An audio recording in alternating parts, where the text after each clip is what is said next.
Welcome back to Let's Play Katawa Shoujo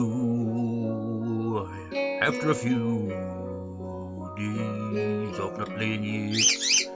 So, a bit disorientated, I gotta say, man. I woke up from sleep paralysis like less than an hour ago.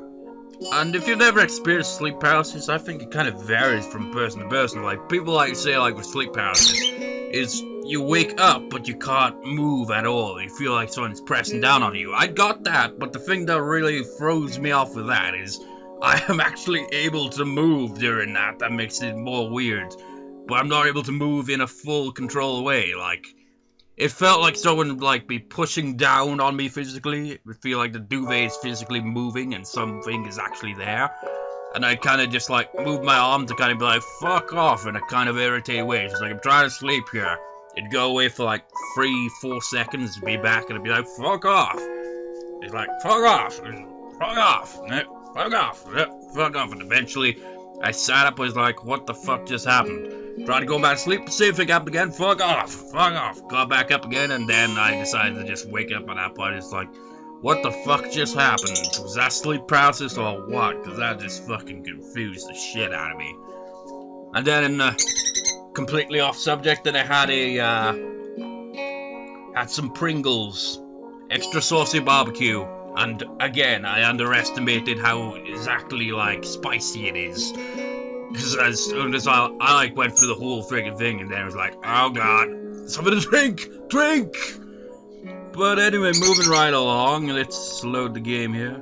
Actually, I can't resist. Ah, damn, it's already ended. I can play this one, I just know it. Well, I've already forgotten how most of it plays. I found a tab for it. No, that's a different one that I figured out. God damn it, how did it go?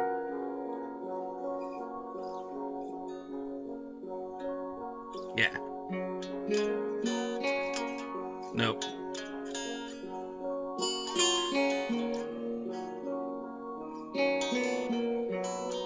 Nah, fuck it. Just get on with it. I can't remember what was the track. There's something I remember figured out, but I can't remember what it was.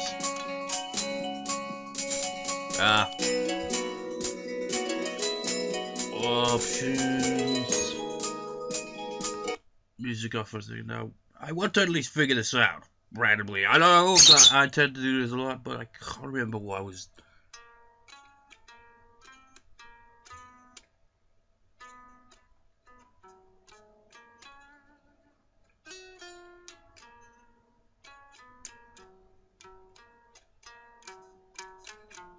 Yeah, that is what's still there, isn't it?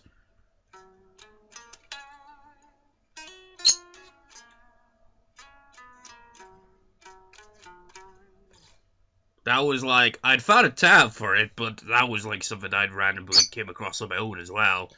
Kind of like using a kind of like, what is it? A kind of C-sharp, kind of, Mixolydian kind of thing going on there. I'm still kind of a noob when it comes to all the technical terms and all that. And it's like, I don't know, just kind of the, well, what's the word I'm looking for here? The positioning where it's like, my guitar is out of tune. So if that's the case, that would make it, I think, F sharp major is the key. But who cares about that? I mean, if you don't understand music at all, even less than me, well, you'd probably just be like, what the fuck are you even talking about? Just get on with it, man. So we shall. Well, yes. I mean, sorry, it's been quite a while. I mean, you viewers wouldn't have noticed, really. But it's been quite a few days. Damn hair. Since I last recorded.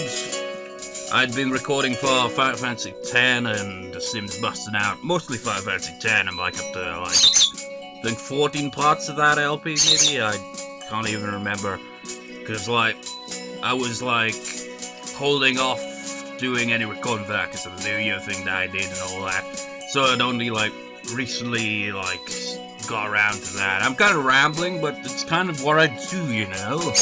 I've noticed as well, whenever I come up with descriptions for videos, I ramble even in freaking video descriptions. I mean, how does that even work?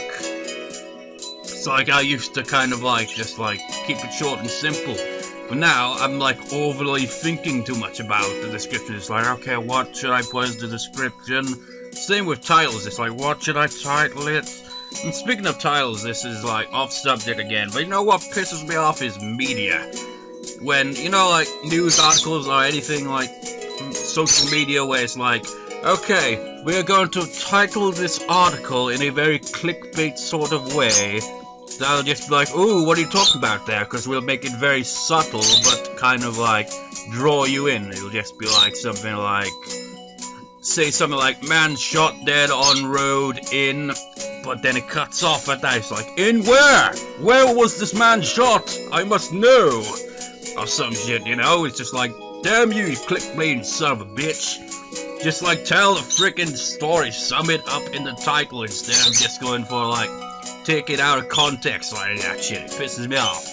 I think I may have done that with some of my videos with the titles, but I try to keep it kind of, you know, on point usually. Which is probably why the titles seem kind of boring for the most part. Like, last part is like, wait, no. What was the last part? I can't remember, because the last part I uploaded currently is the bit where the title is Meeting Emmy and Rin. Simple and effective title, because that's exactly what happened in that part. Don't know what I'll title this part, but I'm rambling and rambling and the birds chirping and chirping. But you get what I'm talking about, right? It just kind of annoys me when freaking clickbait article shits. Usually with me, I just keep it short. Well, not with descriptions, but you get the idea with titles. Try to keep it, you know, on point. So that it kind of sums up what happens. It's like, there's one part in my... I'm kind of still off subject here, but bear with me. It's one part I haven't uploaded The Sims Busting Out. It's like the most recent recording I've done, and like Echo, who I have as a protagonist in that game, was like complimenting one of the female Sims, and it looked like he was copying a feel. And I was thinking maybe I could put that in the title, because technically it'd be true, but I was like, nah, that's too clickbaity sounding, honestly. Just go with a, you know, typical title, just like, moving all over the place, because that essentially sums up the whole video rather than just that short bit, you know? But anyways, let's actually get to the game. Novel thing. So come on, I mean, you've been rambling for how many minutes? 8 minutes? Jeez! How the hell do you even do that? I find myself suddenly grabbed and yanked onto the track. Things seem to be set on mirroring yesterday's run. Well, quite a few days ago. That is, I seem to be struggling while Emmy moves with an effortlessness that I find enviable. It's incredibly bothersome to be so easily worn out. I knew I'd be patient, but I knew I should be patient, work towards things gradually, but it's difficult to stay positive about this. We're around the track and start on our second lap. Emmy seems to have grown impatient, keeping pace with me, and begins to pull away. This is where I gave out yesterday. Will I be able to do more? I'm pretty sure we go for it, but I haven't got the walkthrough up currently, and I'm pretty sure it is, but I want the walkthrough up anyway, so a moment. Go for it, motherfucker! What am I doing here? Am I really just going to fold and let Emmy pull ahead? Alright, speed up. The second lap done quickly, and without even considering it, I keep going. Emmy looks back over her shoulder at me and grins. Still going? Want you to think I'm out of shape. Although I totally am. Emmy laughs without breaking her stride, no less, and speeds up even more. Well, if this is the way we're going to play things, I increase my own pace as well. I can feel my lungs burning and my legs are starting to question just what the hell I think I'm doing. Lactic acid screams in my muscles, but I close my ears.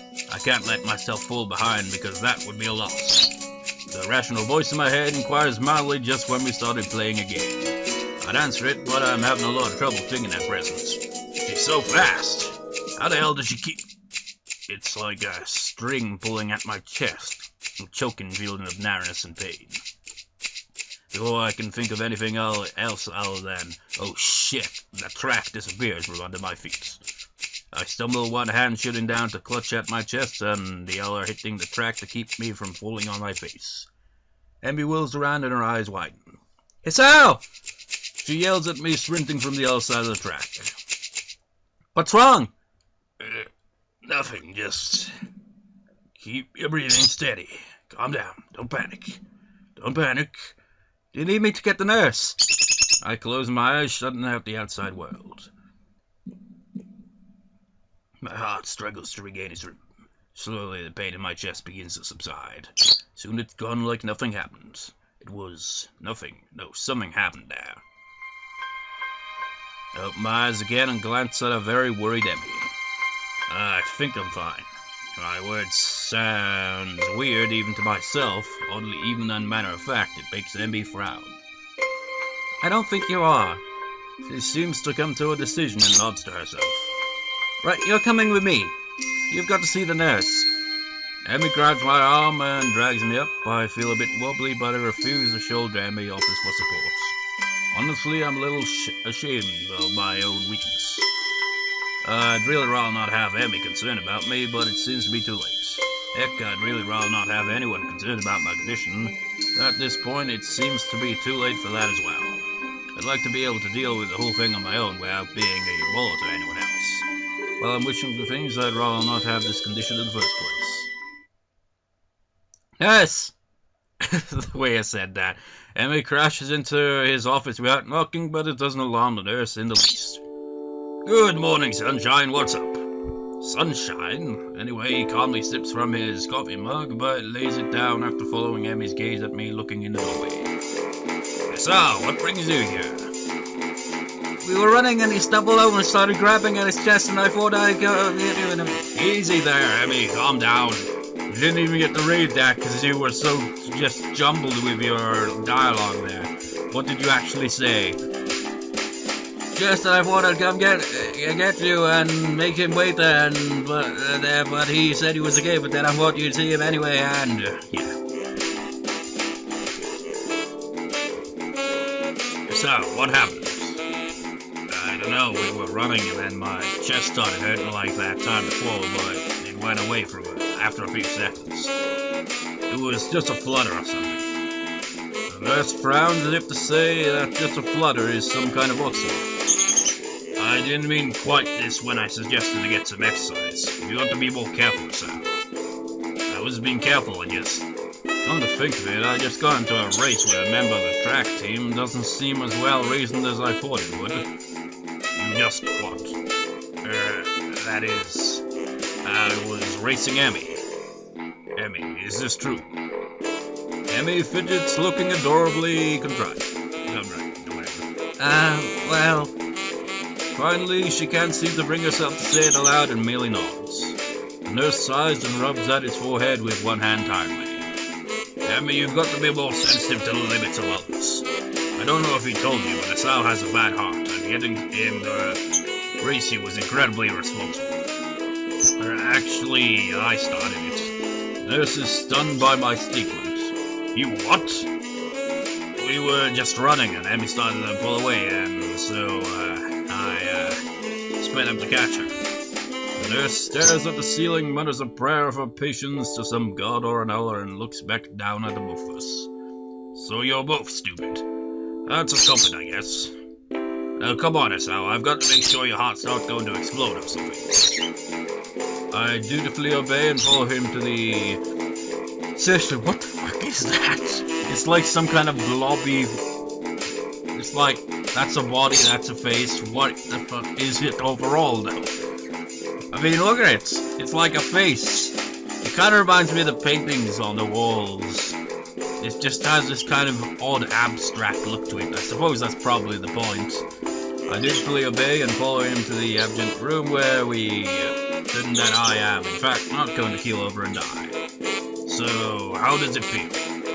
I don't know, nothing much. Tired, but it might just be from the exercise. You should stay here for a few hours and rest, and we'll see how you feel after that. I'm not going to object, so I lie down on the infirmary bed. Then experience sleep paralysis and be like, ah, shit, why? Sleep paralysis, man. If you've never experienced it, you don't want to, man. It's horrible. Thoroughly miserable Emmy comes in after getting an earful from the nurse in the other room. I couldn't hear what he said through the closed door, but I'm sure it wasn't pleasantries. Look, I'm really, really sorry. I should have been more careful. Hey, you didn't know. It's not your fault. She looks awfully down and sorry, and my reassurances don't do anything much to cheer her up. I want to make it up to you. Again with that decisive nod. So you have to come to lunch with me. I'll bring it for you, okay? Something really, really good. I start with a you don't have to, but then shut up and just nod at her when I see her face. Good. We meet on the roof. Me? Yep, the well is nice now and the roof is a great spot for lunch, you know? I see. You'll come, right? You wouldn't deny me the chance to make it up to you? Of course not. Great, see you there. Of course. It's a kind of standard in these kind of, visual novels. It's just like lunch on the school roof. Honestly, I can't really imagine it. Like, as I've mentioned quite a number of times, surprisingly, for this LP in itself, about, like, how I had to be taught at home and all that. But in my experience with school, I could have never imagined actually having lunch on the school roof, of all things. I don't even know if that was even possible at the school I went to. I still float somewhere between asleep and awake, feeling completely drained. Wait, what was that?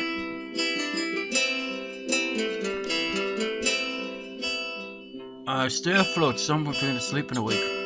Oh my god, that sums up my freaking experience when I woke up. It really felt like I was somewhere between asleep and awake. I couldn't tell what the fuck was going on. It felt like something was pressing down on me and I was just like, fuck off.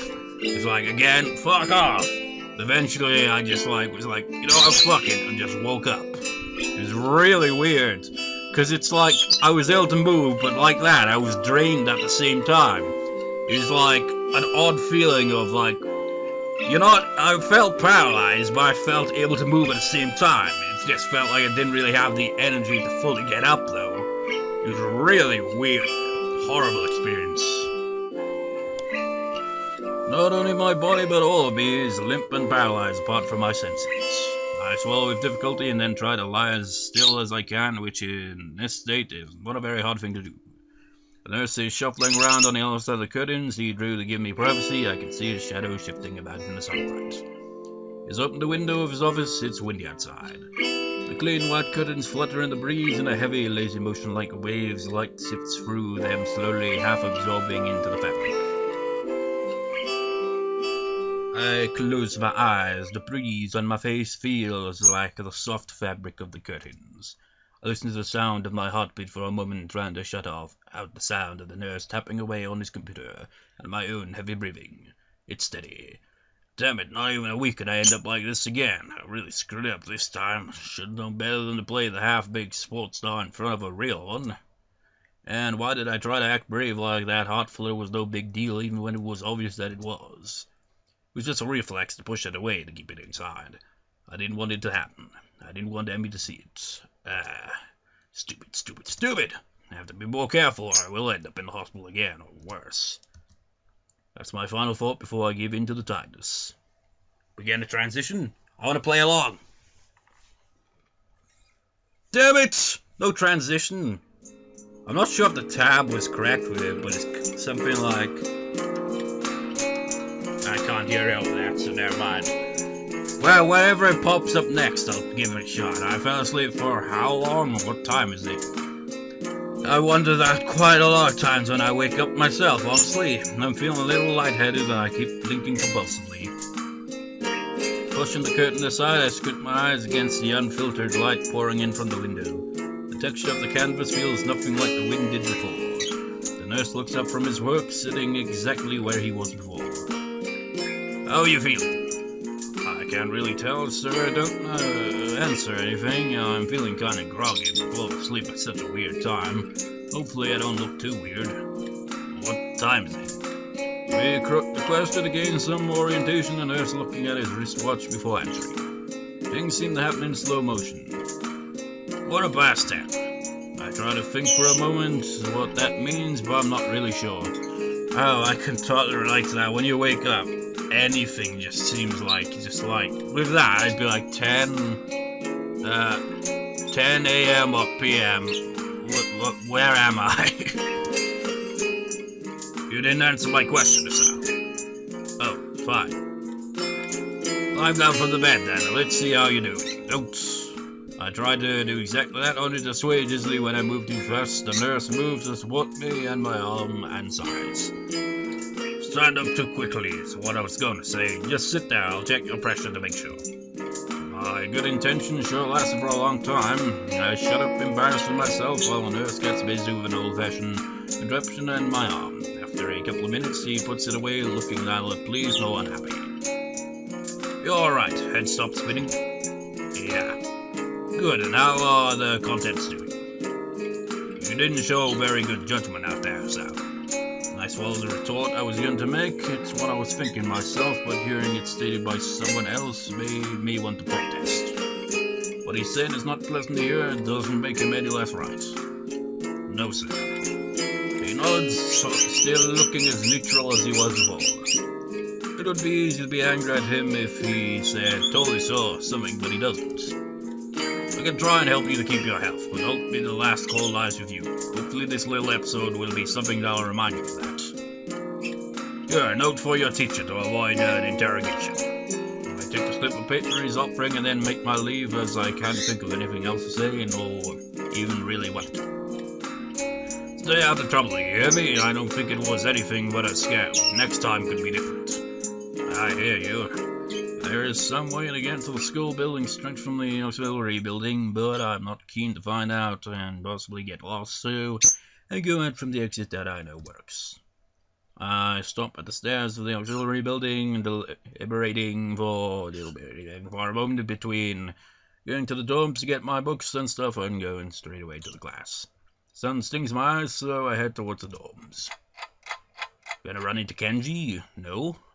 All as quiet as the courtyard was, naturally, so since everyone is in class, I knock lightly at the door of Free and push open the door when Widow calls from the other side. Sorry I'm late. 15 pairs of eyes turn to me. Good morning, Nakai. Widow seems to be somewhat confounded by my coming in late, as if I interrupted his flow or something. Judging from the rambling lectures his classes tend to be, that might be the case. I pass him the note the nurse gave me. Muto takes it with a nod and reads it quickly. He lifts his eyebrows and gives me a kind of stern look, but doesn't say anything, just nods solemnly again. I shrug and he gestures at me to run along, so I naturally do. The class goes on lazily. I think I'm starting to get into the rhythm of the school. I've even stopped worrying about taking notes and being overly attentive. The first day, so it's pretty high-strung in class. Widow finishes his lecture about electricity early, but continues without a pause about the festival. So, as you know, the festival is on the day after tomorrow. I hope everyone's projects are going to be successful this year. Have a good time, but also, come Sunday, please keep the meaning of this festival in your minds. Games and fried food! Everyone bursts out in laughter, and so do I. Ha ha ha ha. Yes, thank you, Mikado. But what I meant was, the remainder of this sentence is buried beneath the ring of the lunch bell, and everyone starts packing their things. Mido deliberates for a moment, but since almost nobody seems to pay attention anymore, he gives up and sits down. As crowded in the hallway, or as crowded as always in the school most of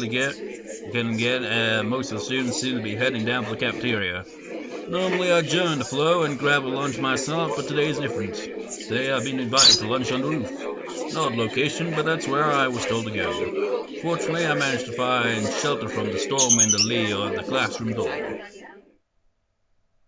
Eventually, the torrent subsides, and I step tentatively out into the hallway, only to be met by Emmy, who comes floundering down the hallway like a cannonball.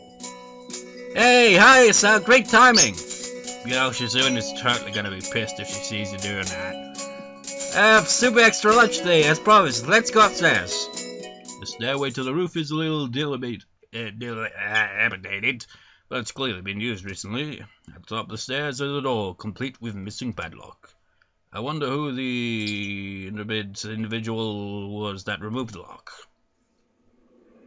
Emmy shoves the door open and steps beaming into the sunlight. Well, that figure is obvious. Suddenly, a tall, dark stranger appears out of nowhere, standing imposingly in front of us. Emmy flinches back, almost falling back down the stairs. Eek! Hello. Yeah, she scared me, Rin. Wait, isn't she? Hello. Noticing that Rin is speaking to me, Emmy looks curiously at me. You two know each other? I look confusedly at Emmy.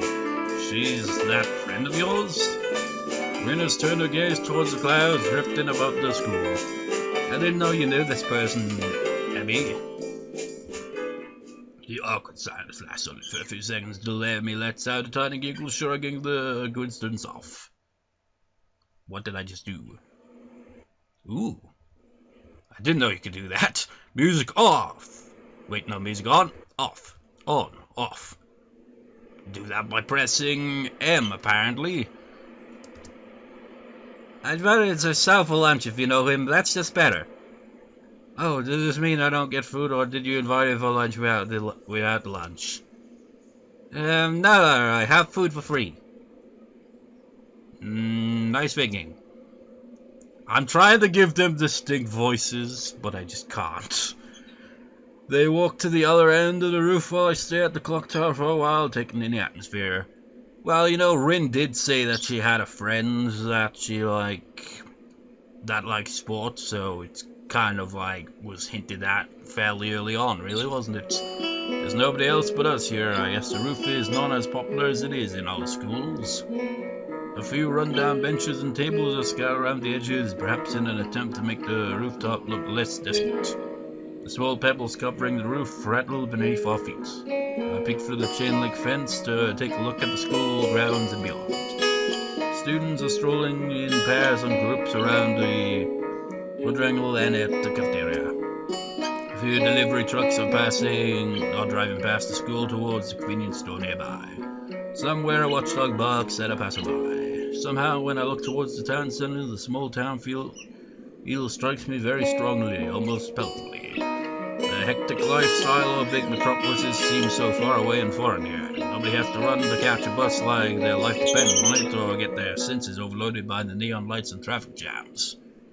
Honestly, I can't relate to this metropolis description he's describing, because I pretty much live in a village, more or less. So it's like in the country, you know? Not from the city. I've rarely been in a city in my life. I've been to cities before, but never for extended amount of time, you know? It's only short. It's not even a full 24 hours, in a city. I feel surprisingly optimistic about this new life of mine, looking at my new hometown, even if it's going to be mine for only one short year. Finding out about my illness and having to move away from home all came so suddenly I hadn't had time to think how I feel about it. When I step out of the shadow of the clock tower to the open, I feel a warm touch on my back. The sun shines from a perfectly clear, line sky. A cool breeze sweeping over the rooftop makes me shiver, but only briefly. The wind carries the scent of trees and flowers, not smog and car exhaust like it used to just a few weeks ago. Emmy settles on a bench with Rin in tow and produces one big and two small lunchboxes from her bag. Come on, Sal, what are you waiting for? She has begged me to join them, making room on the already small bench.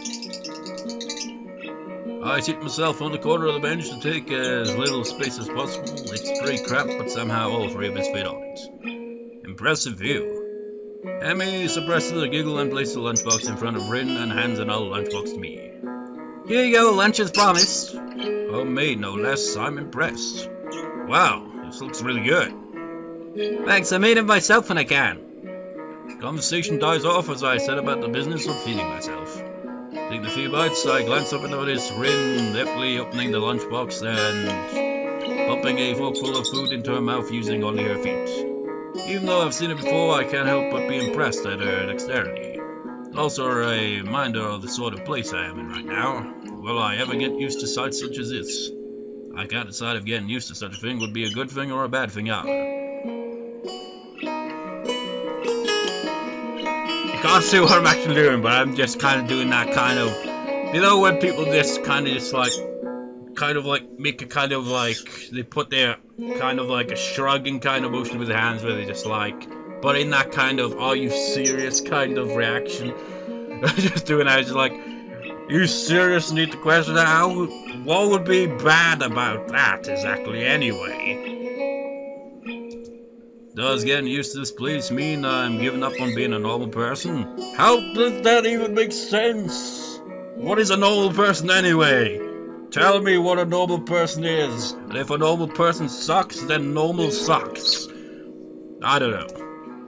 Normal is probably just pretty different compared to like anyone's perspective of what normal could be very different to the next person. Like someone just be like have an odd hobby and be like, oh, it's normal to me because it's what I do, so it's normal. But someone else will be like, no, that's weird. But they'll have a hobby that the other person finds weird and just be like, hey, that's weird. Like, no, it's normal for me, so therefore normal.